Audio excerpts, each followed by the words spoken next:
दोनच गोष्टी बोलतो. बघा, छत्रपती शिवाजी महाराजांनी स्वराज्याची निर्मिती केली आपल्याला स्वाभिमानाने जगण्यासाठी, आणि तो स्वाभिमान टिकावा म्हणून संविधानामध्ये डॉक्टर बाबासाहेब आंबेडकरांनी समान न्याय आणि समान संधीचं तत्व दिलं. या सरकारनं, आपण कोणाच्याही विरोधात नाही, तुमचे आमदार फुटले आम्ही रस्त्यावर नाही, खासदार फुटले आम्ही रस्त्यावर नाही, पक्ष फुटले आम्ही रस्त्यावर नाही. सगळ्यात महत्वाची गोष्ट म्हणजे पक्ष फुटले, त्यांचे घरातले माणसं फुटले, आम्ही रस्त्यावर नाही. आम्ही फक्त आहोत रस्त्यावर आमच्या पेपर फुटीसाठी, एवढं समजून घ्या. आणि जर आमच्या संविधानाने दिलेली समान न्यायाची समान संधीची जर तत्व तुम्ही पायमल्ली तुडवत असाल, त्याचा खून करत असाल, तर तो खून आम्ही होऊ देणार नाही. त्याच्यासाठी आम्ही आमचं रक्त सांडायला तयार आहेत. इथं बसलेल्या अर्ध्या मुली अशा आहेत की त्या अर्धा डबा लावून फक्त अभ्यास करतात, अर्धा डबा, एक डबा पण घेत नाहीत.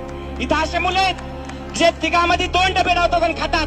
त्यांना तुम्ही त्या अन्नाची किंमत, सरकारला आपण मायबाप म्हणतो ना, त्यांनी जाणीव ठेवली पाहिजे की आपण या महाराष्ट्राचे मायबाप आहोत, या महाराष्ट्राचे पालक आहोत, आणि त्या पालकत्वाच्या भूमिकेतून आपल्याला न्याय मिळाला पाहिजे.